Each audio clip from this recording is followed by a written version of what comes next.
Good morning, dear students. Welcome in social science class.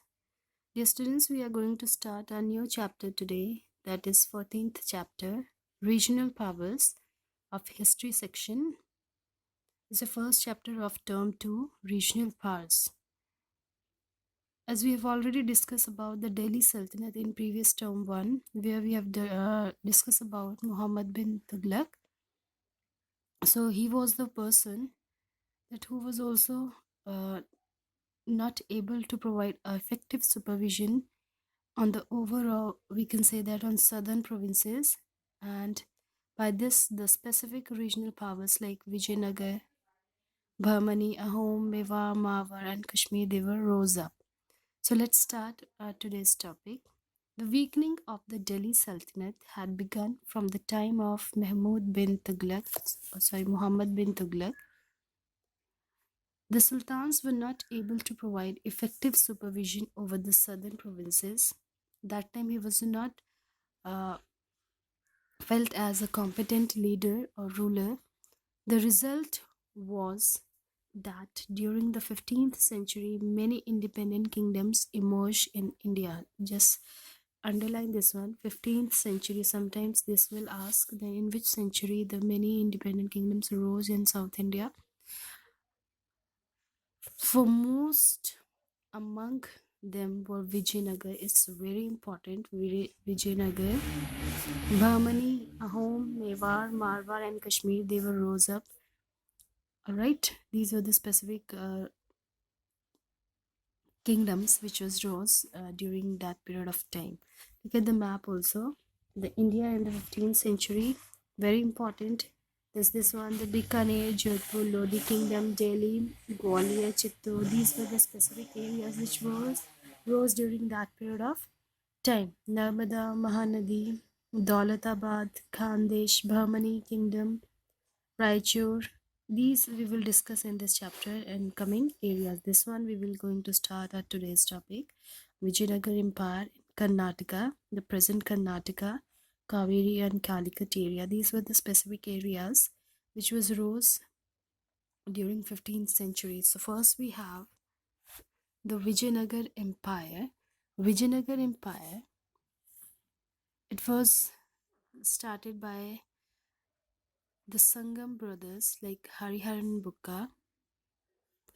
Vijayanagar kingdom was founded by the two sons of Sangam, Harihar Bukka in 1336. Very important from examination point of view also and for competitive exams point of view. Very important. With the inspiration of their guru Vidya they established an independent Hindu state of Vidyanagar or Vijayanagar on the banks of river Tungbhadra.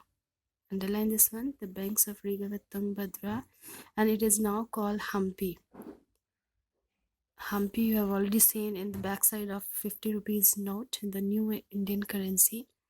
Both the brothers dominated the whole of Hoysala territories with the assistance of their three brothers.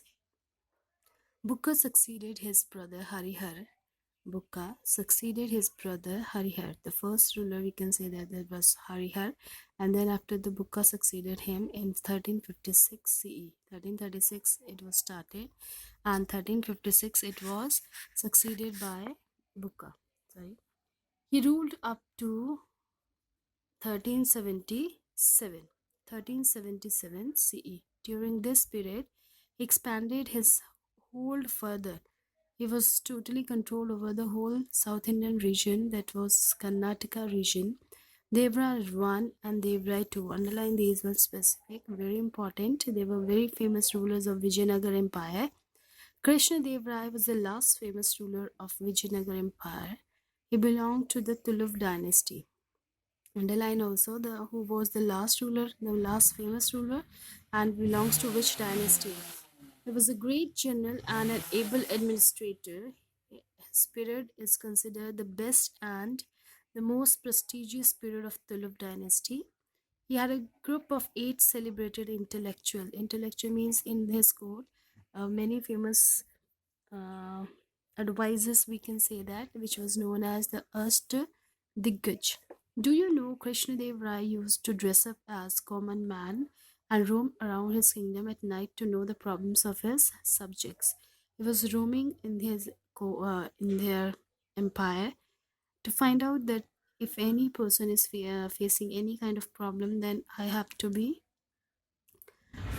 should know all those problems instead of getting information from others. Tenali Ram, whose stories children love to read and listen, was the chief minister of Krishna Dev Rai. Very important. Who was the chief minister of Krishna Dev Rai? That was Tenali Ram. Might be you also have heard about the stories of Tenali Ram. The rulers of Vijayanagar were mostly involved in battles with Bahmani kingdom. Very important. With Bahmani kingdom. They were fighting with Bahmani kingdom to expand their empire. Bahmani kingdom, the present Maharashtra, we can say that the border of Maharashtra, look at here, Bahmani kingdom, they were fighting for these regions. They were militarily stronger than Bahmanis, and the main reason for the conflict was the domination or Raichur Doab, which was a very rich and fertile area. Raichur Doab also, a little the Andhra area and the Karnataka area. Look at this one. Raichur area. The Krishna river also here and Tungabhadra river also there. They can making our Doab. Doab means when two rivers are meeting in a point. That is called Doab. When their two rivers are meeting together. Domingo Pais, very important. Domingo Pais from Portugal. Abdul Razak from Persia. Our other foreign visitors have written not in praise of the administration and flourishing trade of Vijayanagar. Everything they have wrote about the Domingo Pais as well as Abdul Razak. You just remember these names. And how was the administration? The administration, the head of the state was the king, just like in previous chapters we have already discussed. That mostly the head of the state was the king. He ruled with the help of a council which included eminent nobles appointed by him. The king was the chief of administration, army, and judiciary. The whole solely in charge of an administration or an empire was the king. The council could advise the king, but the king was not bound to act upon it. The other members, the court members, can advise the king, but king is not bound to follow all the rules and regulations or all the instructions given by them. The king is free to impose any kind of rules and regulations and implement those on the empire. The coins of that period indicates that the king followed Vaishnavism. Followers of Lord Vishnu. Coins of Vijayanagar. Look at Sri Krishna Ji. Alright, they were the followers of Lord Vishnu. It is also very important. This one also you can mark as important. The empire was divided into provinces for efficient administration, and the Vijayanagar Empire was divided into different areas like Rajyas, they were known as the provinces, the Kotam, they were known as the districts, the Nadu, they were known as the group of villages, the Gram, they were known as the villages. Here, the Vaishnavism was the main religion of the people. They were the followers Lord Vishnu. They were a well organized revenue system also. Revenue means tax collection. And land revenue was the main source of state income. And whatever tax they were getting from the land areas, and it was the only source of income along with the custom duty. Custom duty, when the things were exchanging from one place to another or from one region to another, then they have to pay some taxes. That is called the custom duty. Grazing tax, grazing for the animals, if they want to graze in the field areas, that tax also given by the taken by the landowners. Marriage tax also, while they are doing marriages and other intercaste marriages or other areas, the marriage taxes also they have to pay. The motto of Vijayanagar kings was protect the goods and punish the wicked. Those who are good and those who are innocent, we have to protect them, and those who are creating problem in an empire, they should be punished. And how was the society and culture? It is also very important. The society was mainly divided into three classes: the nobles, the and high officials. It was the first group. Second, the big traders, the zamindars who are busy in trades and all. Or the third one is the middle classes. The big traders and the middle classes, as well as the third one is the commoners, the common people. These three categories were there who were divided into three classes. All right. The society was governed by this Varna system also. We have already discussed about the Varna system, like Brahmins, Kshatriyas, Vaishyas, Shudras, in which the Brahmins enjoyed a respectable position in the area, because as we have already know that the Brahmins, they are the highest position, and they are enjoying the highest position, and they are respectable, as well as they are the uh, teachers, we can say that. In that period of time, the women were respected in the society, but in previous chapters we have discussed somewhere the women were not getting the equal status in the society.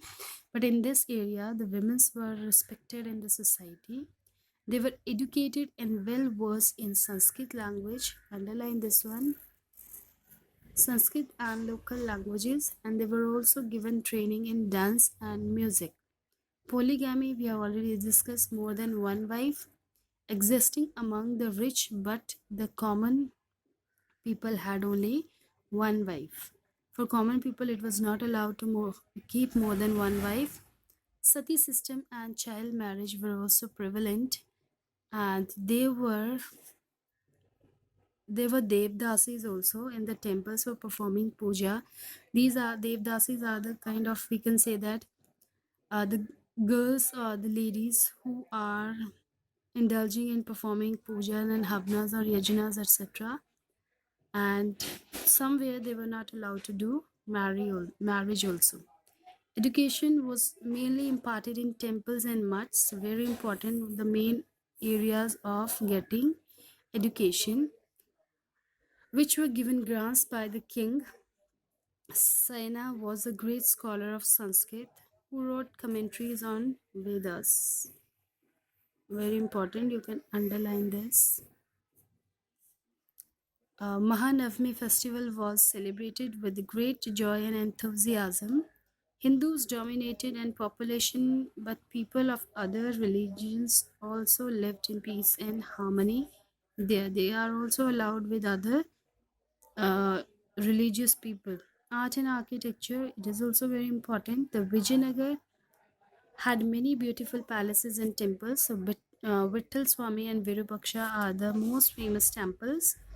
It is said that the city was surrounded by 7 walls. Just like look at the picture. There are different kind of walls there, and large pillared hall known as Kalyan Mandap, which was used for the rituals or different ceremonies, and very high gateway Gopuram are some of the salient features of these temples. Life-size statues of kings and queens. The kings and queens were also depicted on the walls, and the statues also kept in those temples as a memory of the specific king of that period of time, are the finest examples of the art of sculpture. Sanskrit, Telugu, Tamil, and Kannada languages and the literature is valuable contribution of this period. And look at the temple, Virupaksha temple at Vijayanagar is very important Archean architecture of that period of time. So this was all about today's topic, and we will continue this video in live session also. Today we have the 7th blue and 7th green section, so we can discuss this topic today live session also. Thank you.